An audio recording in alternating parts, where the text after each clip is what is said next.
Hi there maple fans, and in this series of videos I'll be sharing what I do throughout an entire year on a monthly basis. Please note that these months are based on UK timings, but of course can easily be adapted to anywhere else in the world.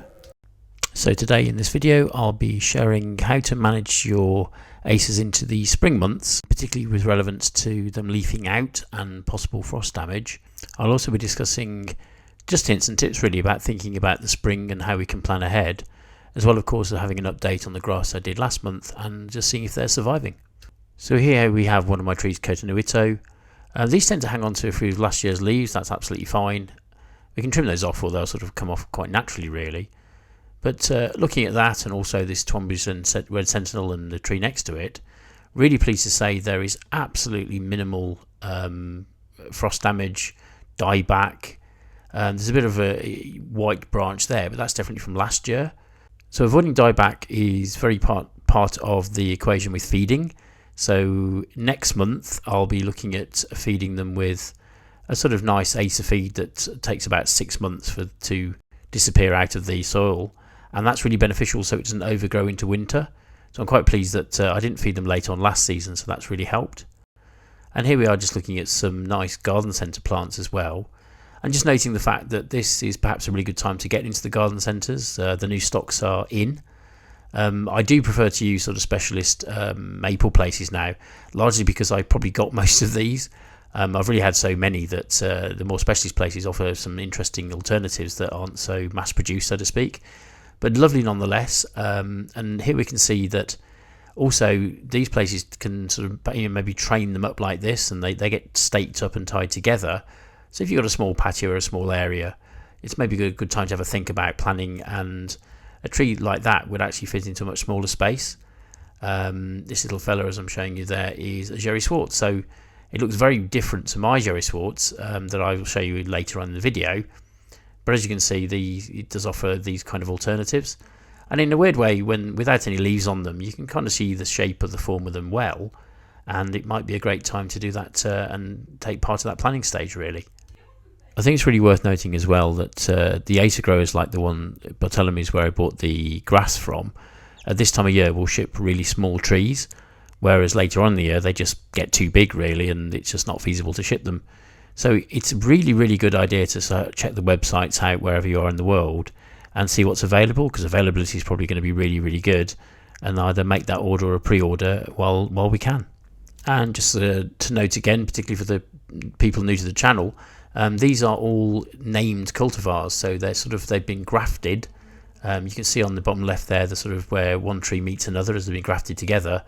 But you will sort of have a really good appreciation of using grafted trees, of how they're going to look. Won't sort of see the leaves and stuff yet, which is really important. But of course, a quick Google and a search, and you can do a bit of research. Great time as well to have a look at what other accessories you might add to the garden. Again, the garden centres aren't too full of people at the moment. You can have a good slow walk round. But if you're going for that Japanese theme, there's lots of ornaments and bits and pieces that you could think, and it's all part of the planning really, to give it that lovely sort of nice theme, and give it some sort of hard landscaping and stuff like that as well to kind of give it structure. Might be nice to look at some conifers or other Japanese varieties of plants really, camellias, azaleas, all that sort of thing, and sort of start to plan things out ready for the next season. So back here to one of my own trees, and here we see something interesting, because this one is much more advanced than some of them and is starting to sort of leaf out. So it's gone beyond the point where there's little buds to actually sort of it's ready to start producing its leaves, which is really quite exciting. But also to note that this is a kind of a dangerous time for these plants. I think it's interesting that lots of people tend to worry about the winter and will my plants survive, will be massive dieback. But I'm actually more concerned at this stage in the UK here, because if this leaks out and there's a frost, or certainly a hard frost, many of the leaves could be damaged, and then I'm stuck with a damaged plant for the season really. So just worth bearing in mind. Here we have Jerry Swartz, as I said, very different to the sort of grouped together and staked up plant that we saw in the garden centre. I personally love this sort of upturned vase structure to it, and absolutely packed with loads and loads of tiny little buds, all sort of not quite there yet, but ready to leaf out and produce a myriad of little leaves really, which is a particularly nice feature of this cultivar, to be honest with you. And again, just thinking about structure, because that fits in the corner really nicely because of its shape, where other trees are good in different areas. So never mind cultivars, what about the seedlings I planted last year? And here we can see, even though they're tiny little sticks, really doing well, nice little buds there, all ready to go. So another little view of my trees here. This is Katsura, and is very, very renowned for being a really early one to leaf out. Some of the branches of this tree look kind of damaged or very white, etc. It's not frost damage; they're absolutely fine. Actually, it's probably more the fact that it was in too much sun last year, to be honest. But as you can see, that's in the very early stages. But almost on a daily basis, it's worth keeping an eye on these things, because as they leaf out really quite quickly, we need to take note of it. The problem is, of course, if you've got fully grown trees, you can't move them, or if they're in the ground. But in pots here, I might select a more shady position for them, or more sheltered position, should I say, if they've leafed out a bit early.